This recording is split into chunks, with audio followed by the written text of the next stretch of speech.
So, welcome.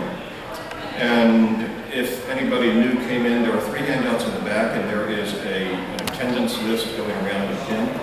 We do need to know who's here, because we like to be decently and in order. I am not Rob Four, as I said. I'm Jim Allison. Rob is somewhere in the Atlanta airport. His efforts to get here have been thwarted by the weather. But I have worked closely with MRTI on the fossil fuel and climate change issues. And I was going to be here anyway to introduce Rob, so I now get to skip that one. Before we start, let's open with prayer.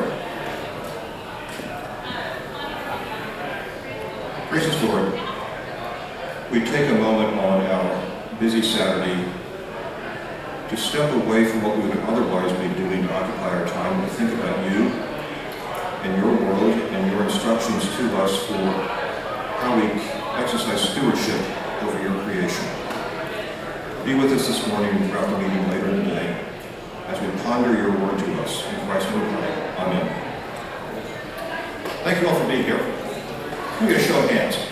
How many of you are familiar with the debate within General Assembly on climate change and fossil fuels and fossil fuel companies? Half and half, roughly. I first got involved in this question in 2014 when an overture showed up to the 2014 General Assembly calling for the immediate divestment from the entire fossil fuel industry. I spent my working career at ConocoPhillips. I retired from ConocoPhillips in 2015 after 33 years.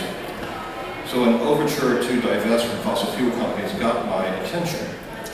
And my wife and I were going to General Assembly anyway as observers because I'd been a commissioner in 2012 and was really excited about General Assembly.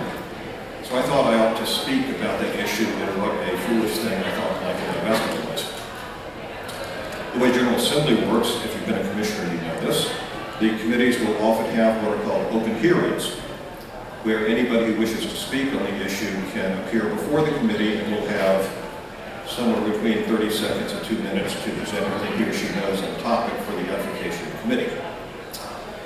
There were 2 of us who spoke against the overture in that open hearing, another New Covenant member, and myself. Everybody else in the open hearings voted against. Well, the good news was, in 2014, that got referred back to MRTI for consideration and instructions to report back in 2016. And in 2016, the same overture appeared, so now it was 2 years shorter because it had been divested in 5 years, and now it's 2 years later, so it was divested in 3 years. That overture was passed out of committee with a recommendation to the plenary session to approve the overture. That was defeated on the floor of the plenary session, and instead it was again sent back to MRTI.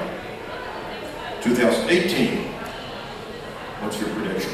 Same overture, now it's 1 year. Again, coming out of committee, the approval of the overture was recommended by the committee, but there was a minority report urging, again, to adopt the MRTI report and to reject the committee's recommendation for complete divestment. After prolonged debate on the floor of General Assembly, with some further amendments, the minority report was adopted. I believe it was the only minority report adopted during the entire General Assembly of 2018. That report, and we'll talk about it in more detail a little bit later, gave MRTI instructions about how they were to engage with the fossil fuel companies. And MRTI, Rob Ford is the staff lead for MRTI. Part of their process involves talking with the Presbyterians who would be directly affected by any of the actions taken on this. And they've been working closely with New Covenant Presbytery for years, since 2014. And Rob very much wanted to be here so that he could do this presentation for you rather than have me do it for you. Because I'm sort of, as an oil company retiree and longtime author of overtures on this topic, I may not be the best voice to explain to you and give you a disinterested perspective on what MRTI is. But I have had the opportunity to work with MRTI. The last couple of years, MRTI has had their October meeting in Houston, and we've hosted them at Pines in Houston, where I worship. So we've had a chance to work with them closely on these matters. Let me back up now and tell you a bit more about MRTI. Committee on Mission Responsibility Through Investment. Good Presbyterian mouthful for me. That's what I thought about MRTI. They are the branch of our denomination that is charged with engaging corporations on our behalf to make sure that our values are heard at the corporate level.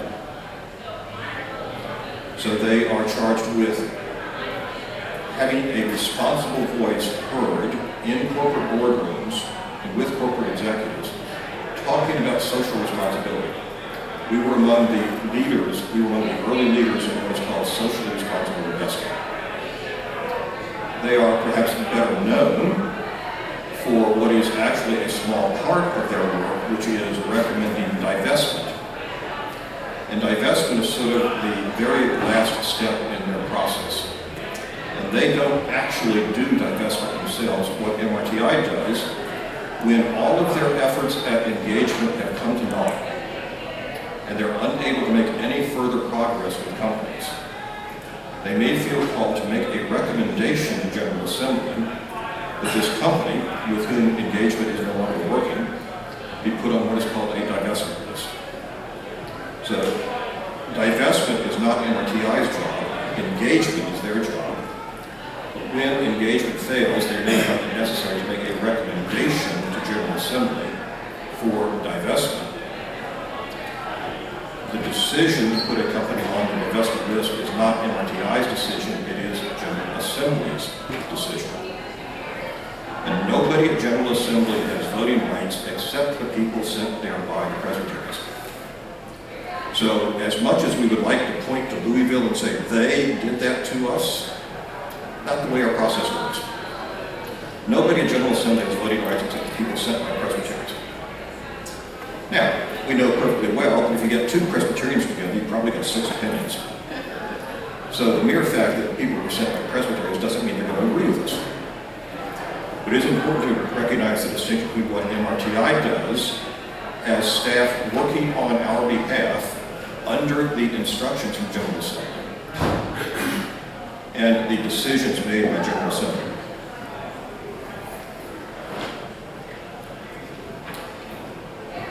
So, MRTI is staffed by what is, and this is another mouthful, the Office of Faith-Based Investing in Corporate Engagement. There will be a test on all these acronyms later on. Administratively, it is housed within Compassion, Peace, and Justice, always a part of the Presbyterian Mission Agency.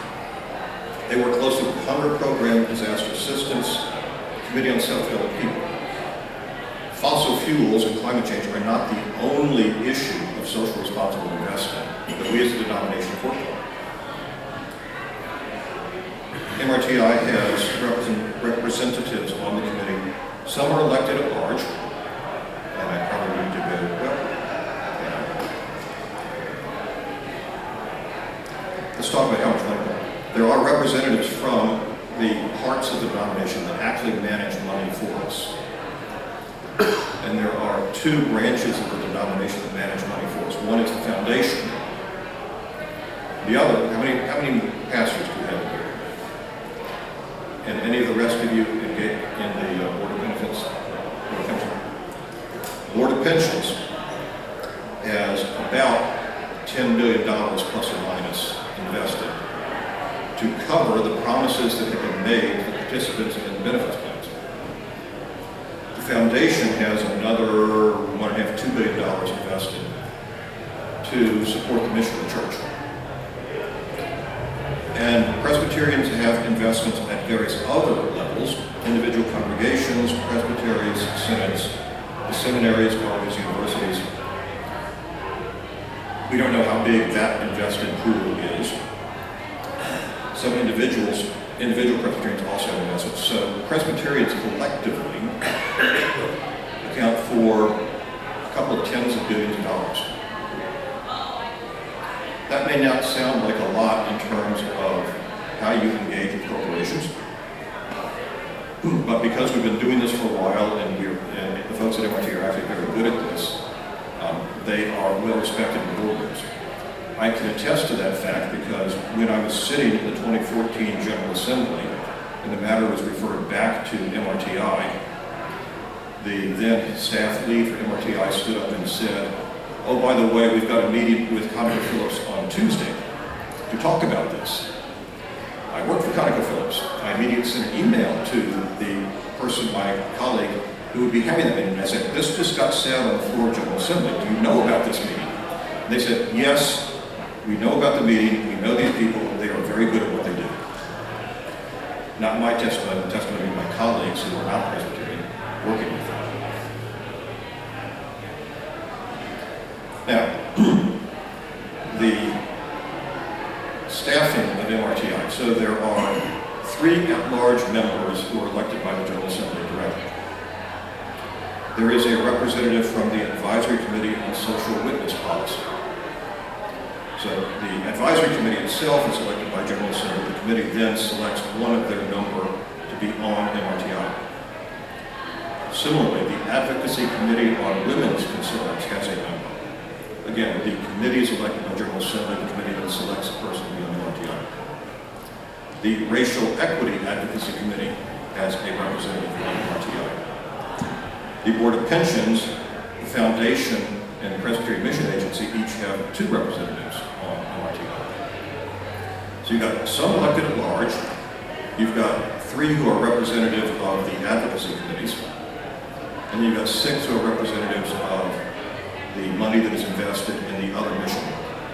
So that's the structure of the committee, all supported by Rob Ford and a couple of other staff people who are moving. They hold meetings. They engage with corporations. And the faith-based investors have a unique role in the investor relations community with corporations.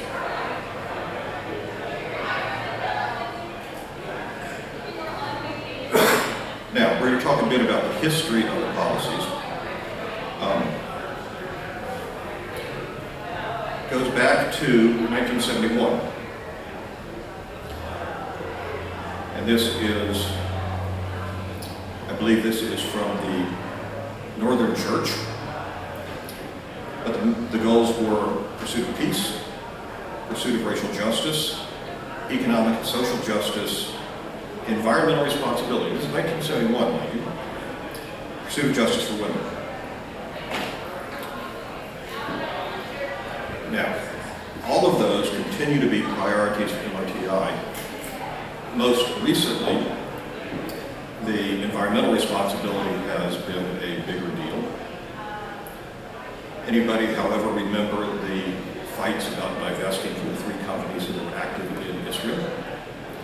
So not too long ago, it was more under the peace, racial justice, economic, social justice with the Mideast divestment questions. So the 71 statement was the Northern Church. The Southern Church had a very similar statement. This is from 1976. No investment is neutral. You are on one side of the fence or the other. And therefore, the Southern Church established this policy on social responsible investing. Concerns included recognition of human worth and dignity and employment policies and practices, honest and fair practice in the production and marketing of goods and services, and stewardship of natural resources. So when we came together in '83, since each branch had such similar foundational policies to begin with, it wasn't that hard to put together a union set of policies. And these 7 statements continue to guide MRTI. And one of the handouts talks about this in more detail. So the use of divestment as an ethical strategy. So when is divestment an appropriate policy consideration? The issue should reflect a central aspect of faith. something central, not peripheral. It requires extensive engagement,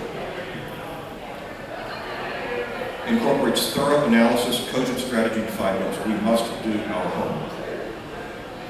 Act in consultation with ecumenical partners, shows respect for the dignity of those communities affected. Affect in either of two directions. They can be the communities that have been hurt by the policies, or at least we think they've been hurt by the policies. It also must be the communities that would be affected if a divestment recommendation is made. Permits precise measurement and evaluation of impact. Metrics. Provides for communication, interpretation, and care. And it's that seventh point that has had Rob traveling to the synods and the presbyteries and why he so much wanted to be here. My first suggestion to Rob was, we could probably hook you in by Zoom or something so you don't have to fly all the way to Houston. He said, no. We need to be out there and be seen in person in the presbyteries. I'm sure he would rather be in Houston than in the Atlanta airport. But the importance of communication to the various audiences is well known within MRTI. If it had not been well known previously, the reaction in various places to the final decision on the Middle East divestment questions reinforced the idea that communication was important, because they realized they did not communicate as effectively as they ought to have on those Middle East questions. Some of you may remember that in 2014, Mike Cole had been very deeply involved in working on the overture from this presbytery, urging the General Assembly to reject the divestment from those three companies and instead to promote active investment in the area. That overture was, of course, defeated narrowly. Shortly after General Assembly, Mike Cole and I attended a meeting of MRTI up in Dallas, which was a little tense because neither of us was real happy with MRTI for what we had understood their role to have been. Turns out we didn't understand what their role actually was. And when they explained to us what their role actually was and how they came to their position, we said, kind of wish I had known that earlier. Felt a little foolish. The problem in the Middle East was the three companies in question had stopped talking to MRTI. Not only were they not moving, they weren't even accepting meetings. And it's very difficult to engage with a corporation when you can't even get a meeting. So, having worked the issue for, by that point, something over 10 years, MRTI's hands were tied. The companies they were instructed to engage with weren't talking to them. How can they engage? And they reported this back to General Assembly with the recommendation that we are no longer able to engage. Given that we can't engage, our recommendation is divestment, but it's General Assembly's decision. In 2012, General Assembly rejected that recommendation. In 2014, General Assembly accepted that recommendation. But Mike and I didn't understand the process. At that point, Mike and I were also pretty deeply engaged on the fossil fuel company question, and MRTI realized that they needed to do a better job communicating what their process was and what their role was. Because the fossil fuel question, the investment for fossil fuel companies, was a big deal in some presbyteries. We have to do that.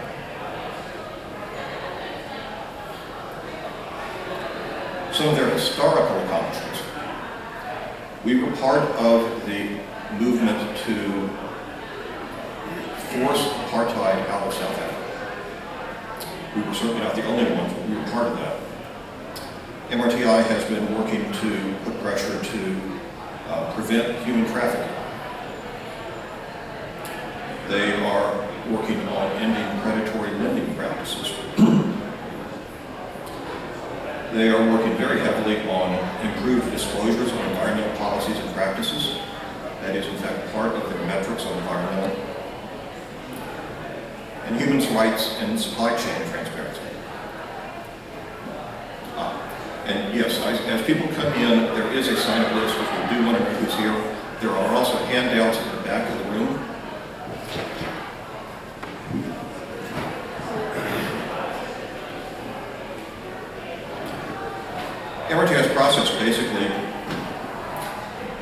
General Assembly gives direction.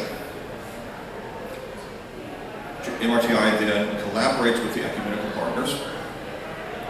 So I mentioned that Board of Pensions and Foundation directly control about $12 billion.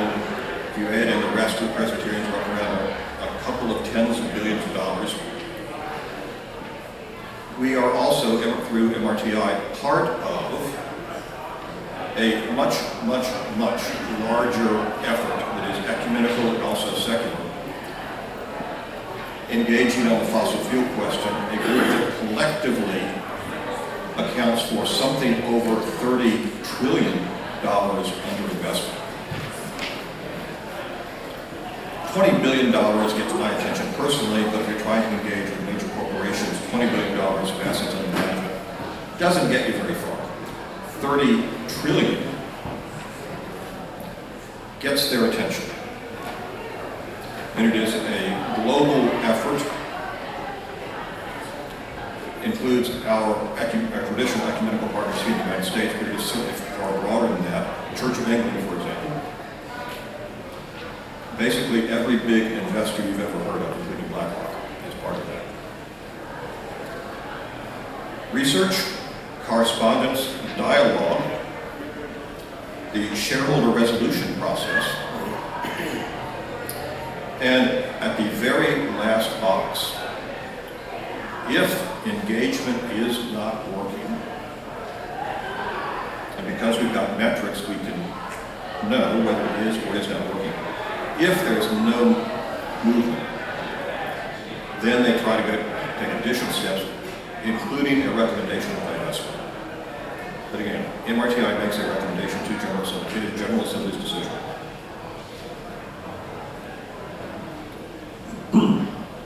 Now let's take a look at how did we get to 2018?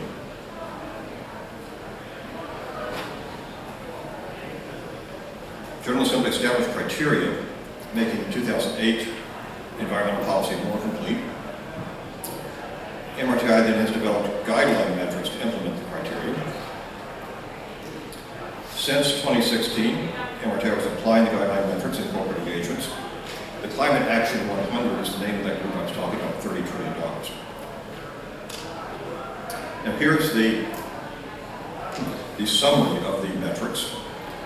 And behind each of these categories, there are a few pages of questions that the committee is asking itself in their engagement with the company. And I should note that before they recommended the General Assembly adoption of these metrics, I was provided an opportunity to review their metrics and comment on them while the committee was still working to adopt them. These are good metrics.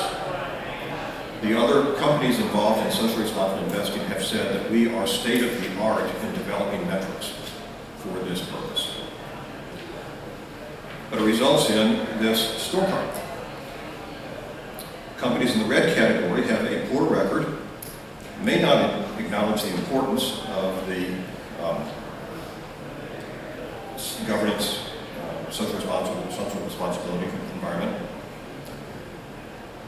Red are the companies that are the obvious potential candidates for divestment if things don't change. Orange, companies acknowledge the importance but may not yet have policies in place. Yellow, they're kind of beginning to make progress. Blue, they've got a good track record. They're benchmarking their progress against those in the industry and sector. And green is they're doing great. So, spectrum from red to green. Enough granularity to distinguish companies that are actually doing something from those that are just talking about doing something. All of these questions require detailed discussions with the company, which is why each of these categories is backed up by pages and pages of more detailed questions.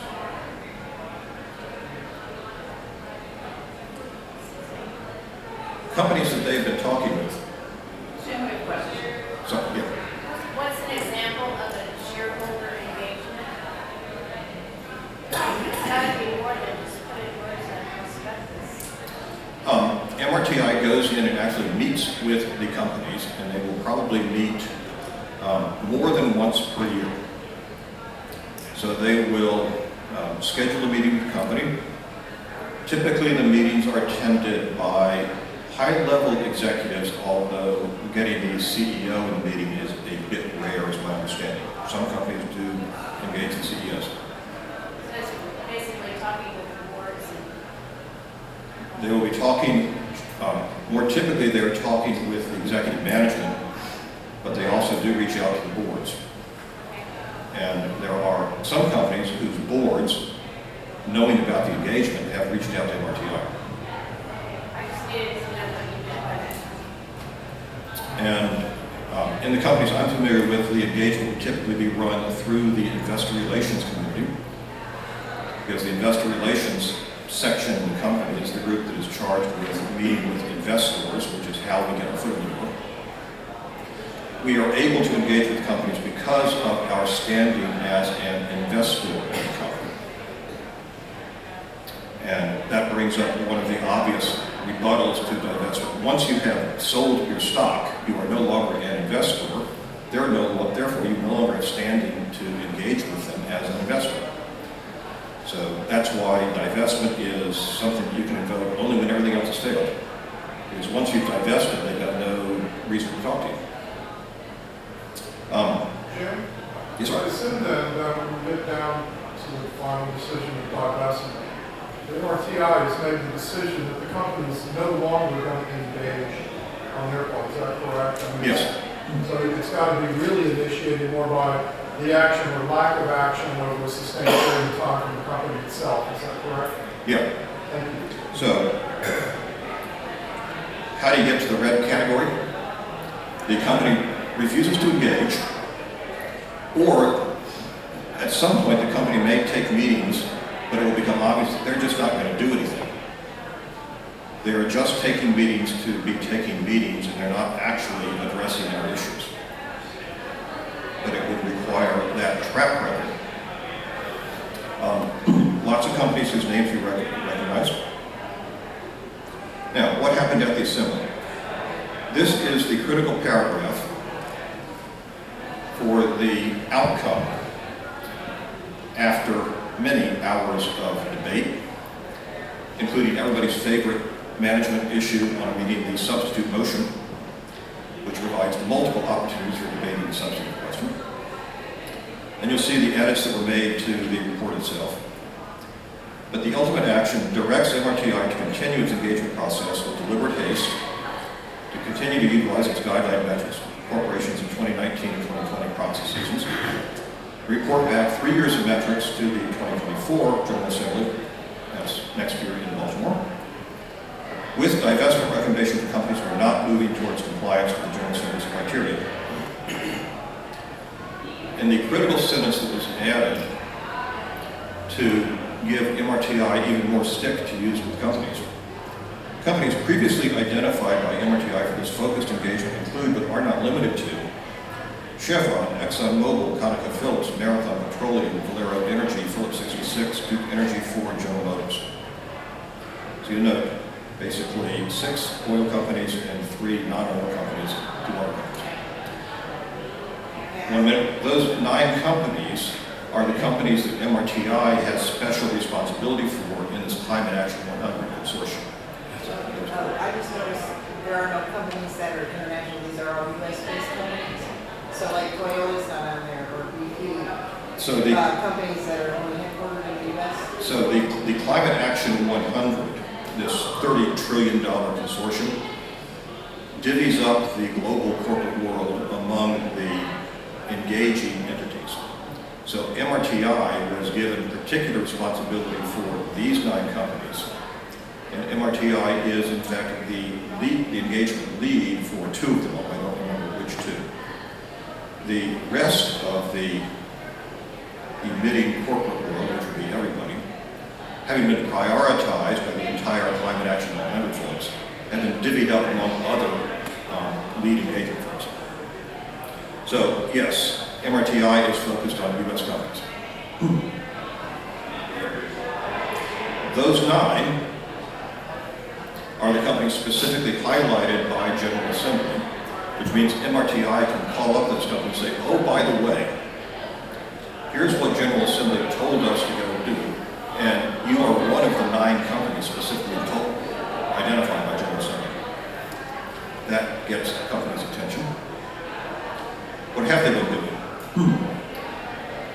The urgency is only increasing. You see that in newspapers every day. They are continuing to evaluate companies using guideline metrics and these Climate Action 100 engagements. They've been meeting with the communities that are directly affected. They've been to New Orleans, they've been to Detroit, they've been to Houston. They have heard about what Harvey did here in Houston. They've heard from individuals where companies operate would be impacted by possible divestment decisions. Impacted positively, in their view, because that would be progress toward relieving some of the pollution efforts or the climate change, or impacted negatively, which is why they reach out to us. And if there is no change, they will make divestment recommendations.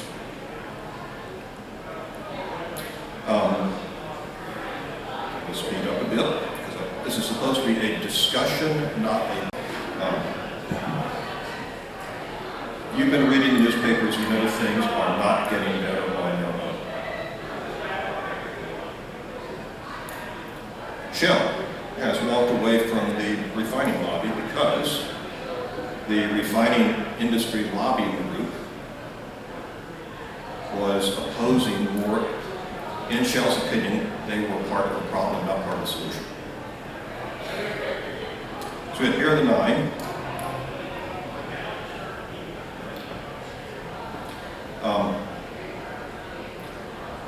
A bit of corporate structure history. I worked for ConocoPhillips. I started my career working for Conoco, which was then owned by DuPont. Conoco was spun off as an independent company. Conoco then worked for Phillips, before ConocoPhillips. May of 2012, ConocoPhillips spun off its downstream business to form Phillips 66. Just to make things more confused in the industry. Phillips 66 is now a standalone company, completely separate, separate stock, separate executives, completely separate company. As of the MRTI meeting in late June, Phillips 66 was in the red category. Now, Rob told me, and I think I have permission to share this, that subsequent to that meeting, Phillips 66 put out their report on environmental action, which will move them out of the red into the orange category. And MRTI knew that report was pending, but without seeing the report, Phillips 66 was in the red category. So that sustainability report is the difference, will be the difference between red and orange, is my understanding. But MRTI would like to see more progress. Exxon gets lots of mentions. Being the biggest will do that to you. We have filed, or MRTI has filed on behalf of the denomination, various shareholder resolutions. Most recently, Exxon challenged the resolution in front of the SEC. They said it was not a resolution that ought to go into the proxy. Exxon prevailed at the SEC level, so the resolution did not go into the proxy. Investors are now pushing a challenge to board membership. In addition, the state of New York is suing ExxonMobil for various things. And the state of New York has subpoenaed Rob to testify and the suit is dealing with Exxon's reporting to the public and to the investors on its actions with respect to climate change. It is entirely possible that Exxon's lawyers will instruct it to stop talking to investors on this topic while the litigation is pending. If you've ever worked with lawyers, you would not be surprised to receive that instruction. If Exxon's lawyers instructed to halt engagement on this topic, I don't see how MRTI does anything other than recommend divestment on the basis of that legal position. Now, MRTI has not told me that. I don't get a vote. I will know about it about the same time everybody else does. But if Exxon's lawyers tell it to stop engaging, I don't see what choice MRTI would have. Now, journalists might or might not accept the recommendation. And when the lawsuit is over and Exxon can go back to talking to people, they could reverse the recommendation. Divestment is not a once and you're done decision. You can go on to that investment and you can come off the investment. But the Exxon question is greatly complicated by the state of New York suit against Exxon. Stay tuned.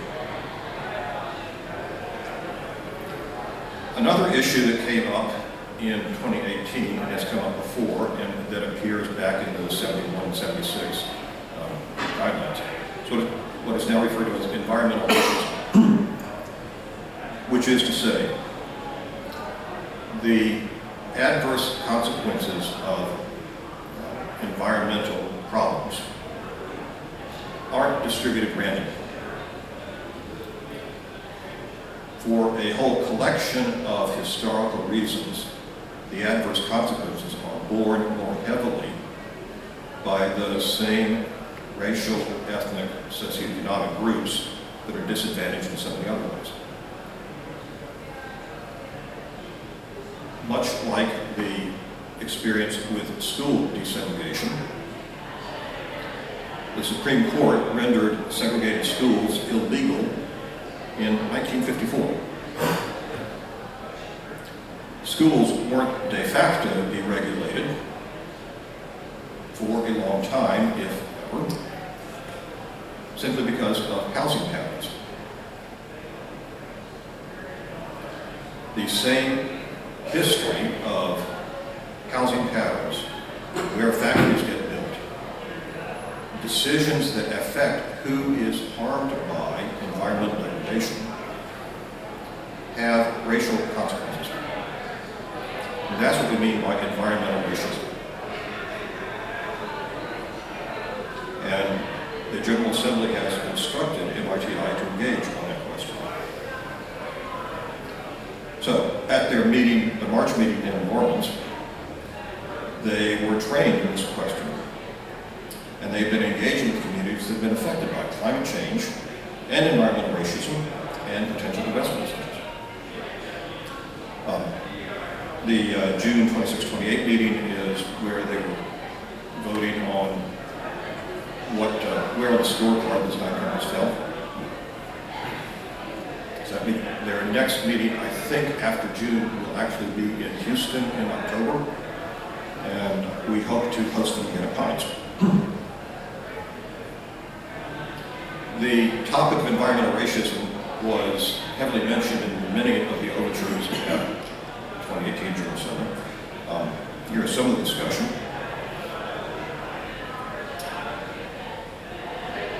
So the Presbytery Bible, renew our denomination's call to promote environmental justice and oppose environmental injustice in all its forms. And then particulars. They've been participating in anti-racism training, and again, the advocacy issues. One in particular, the barrier islands offshore New Orleans and offshore Louisiana, and the Indian tribes that live there. Those offshore wetlands are disappearing.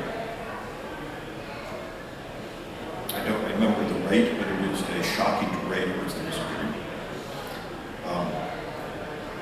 That has implications for the coastal areas that are protected by those offshore wetlands. It has obvious implications for people who have been living on those lands. So what do you do about the tribes that were living on those wetlands when the wetlands disappear? So MRTI was meeting with these folks in Louisiana on that topic. And of course, that issue of the disappearance of those wetlands is also caught up with the issue of climate change, in part because sea level rise will exacerbate the rate at which those lands disappear and will exacerbate the risk to those lands if they continue. And because the same oil companies that are being targeted as part of the carbon emissions question are being targeted for the drilling practices and the carving of passages through the wetlands purpose forgoes. So the oil industry is implicated in the disappearance of those weapons.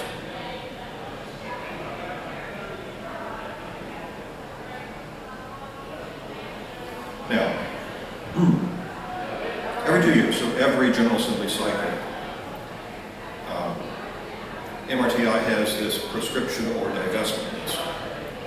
A prescription list means that the money managers who work to manage our money are not allowed to buy this stock. You can't buy it. The divestment list means if you are selling this stock in any of your accounts with similar objectives to ours, you must sell it from our account also.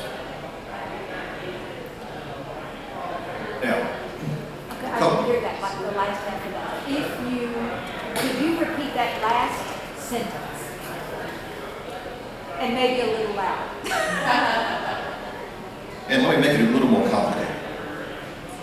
We talked about divestment as if you could simply snap your fingers and the denomination no longer owns the stock. That's false. MRTI makes a recommendation to General Assembly. Let's say General Assembly accepts the recommendation to divest from a company. Let's further assume that we own shares of that company either in the Board of Pensions or in the Foundation. General Assembly's action by itself changes absolutely nothing in terms of the shareholdings of the Board of Pensions or the Foundation. In response to the General Assembly action, the trustees of the Board of Pensions and the Foundation, respectively, then vote whether to accept the General Assembly's action. And if the trustees accept the General Assembly's action, you still haven't necessarily sold any stock, because the trustees and the investment managers, the actual people who make the buying and selling decisions, have fiduciary responsibilities to the beneficiaries of the Board of Pensions. That's all you retired pastors. The beneficiaries of the Board of Pension and the beneficiaries of the Foundation. So the instructions we can give to the fund managers will say, if you do not currently own this stock, you may not buy it. Alternatively, if you own this stock, we cannot require you to sell it, because that would be a violation of their fiduciary responsibility. What we can say is that if you, as a money manager, make the decision to sell this stock in one of your accounts whose investment objectives are similar to ours, then you must sell it from our account also. Which is to say, if the money manager has already decided to sell the stock from some accounts, and those accounts are similar in objective to us, then the money manager must sell from our account also. What we cannot do is order the money manager to sell a particular stock. Yes? I would assume that our money managers in looking at that, will look at risk and diversity. To the extent that they could find, say, we told them we don't want to hold Chevron, so they could look at how our Chevron holdings fit in with the diversification of the internal rate of return, which is the number. Yeah.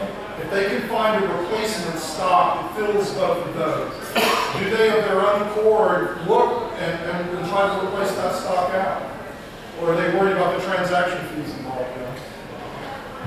My guess is that transactions fees for Foundation Board of Pensions are quite low, just because of the scale. And transactions fees in U.S. stocks are pretty low nowadays anyway. They would think about transactions costs, but they are also paid to think about how do I replicate the return and risk and stay away from companies who don't want to be invested in. That's their job. So if they could find a replacement stock that would duplicate the risk and the return, then they would seed those stocks as a matter of course? Yes. Thank you. That's the basic conversation. It is my understanding that we still hold shares in at least one of the three companies that was divested, that was, quote, divested from, close quote, in 2014. Just because the process is not at all clean. So what MRTI does is make recommendations to General Assembly. MRTI does not buy or sell stock. They make recommendations to General Assembly. General Assembly makes a decision. Depending on the decision General Assembly makes, then the trustees of the foundation and pensions make decisions. And even farther down the line, the actual money managers, the people who actually buy and sell stock, make decisions. So, yes, ma'am. Since we're, coming up on the 10-minute mark, what can we as the Presbytery Covenant do to get ready for General Assembly next year? Because I know that there's not a whole lot more in Rob's slides, because I have to. How can we have a conversation about how do we approach General Assembly next year so that what do we as the Presbytery need to do? So, first question is, what do we want General Assembly to do, and what do we want them to refrain from doing? So, my personal view, and a view that has been taken by this Presbytery previously, is that I want them to refrain from any blanket divestment from the oil business. So far, General Assembly has concurred with that preference, but there's no guarantee. And I would not be shocked if there were yet another blanket divestment overture coming to the 2020 General Assembly. A somewhat harder question is, what do we want them to do? And it's a harder question because in 2018 we asked them to do a whole bunch, and we got everything we asked for. Having gotten everything we asked for in 2018, what do we now ask for? I wish things always worked out that way. There is one thing that I believe we should be asking for. Well, two things. One, we have traditionally, in our overtures on this issue, expressed our support for the continuing work of MRTI. And I believe it is appropriate to continue to express our support for continuing work of MRTI. Second, having gotten everything we asked for in 2018, there are some things that we had not asked for previously that I think we need to be asking for. In order for effective response to climate change to happen, in this country and around the world, we need to be reforming our industrial structure, both with respect to how we generate electricity and how we consume electricity. So I was driving to the gym the other day down West Park Toll Road, and there was a Tesla in front of me, and its license plate said something like zero emissions. Well, zero emissions from the car itself, but it's in Texas, which means its emissions were roughly 38% natural gas, 32% coal, 30% zero carbon sources, because it's here in Texas and that's what our generation stack looks like. We need to be reforming our electricity generation infrastructure to become progressively less and less and less and less carbon intensive. That means coal disappears first, then liquid hydrocarbons, then natural gas, until you're eventually very, very tiny hydrocarbon percentage of that.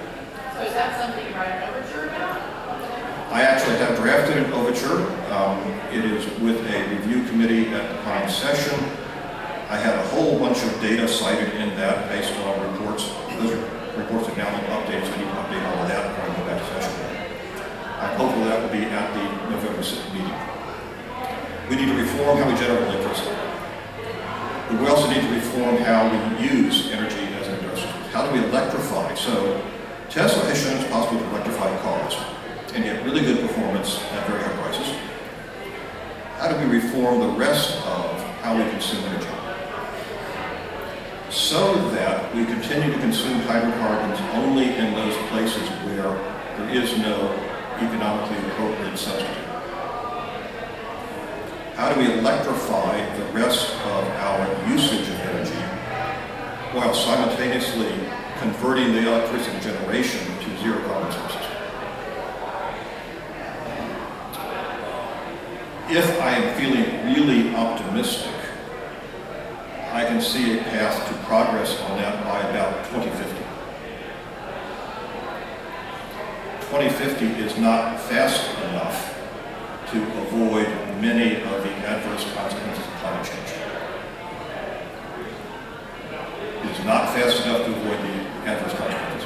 My concern is it may not be feasible by 2050, and it is certainly not feasible if we don't really work on it. The amount of work currently being done in this country in that direction is pitifully low. The less I say about the situation in D.C., the better. So, but is that an opportunity for us to overture to ask our Washington office to engage with whoever because we seem to have people in Washington that deny that climate change is happening. How do we write overtures to engage other folks across the denomination or whatever? What do we need to do? So, some overtures are about things that PCUSA actually has the authority to do, like amend book of work. Most of the overtures on social policy, however, are about advocacy. What do we as a denomination want to advocate for?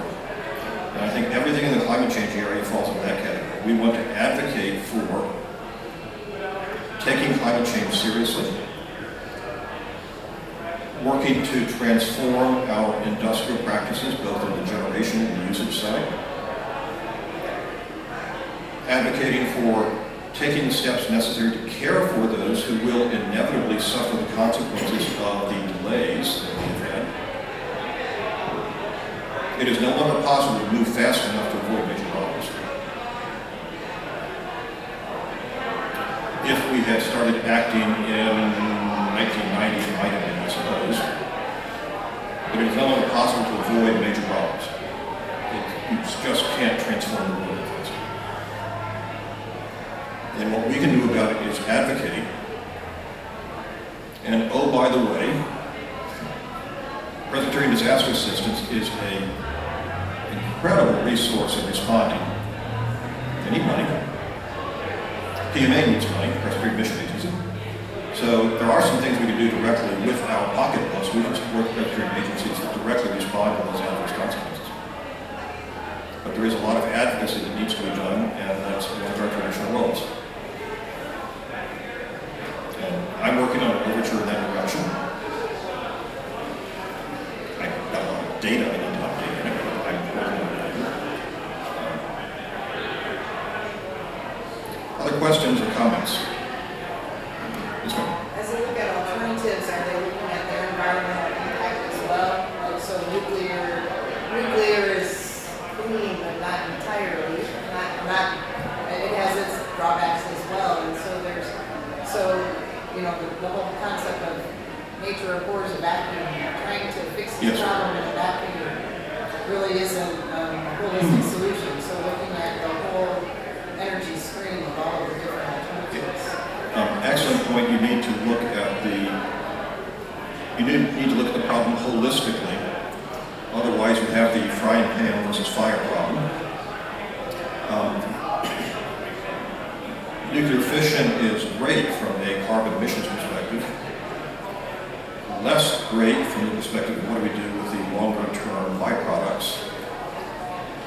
My personal view is that problem should be more easily handled than we have proven to handle it.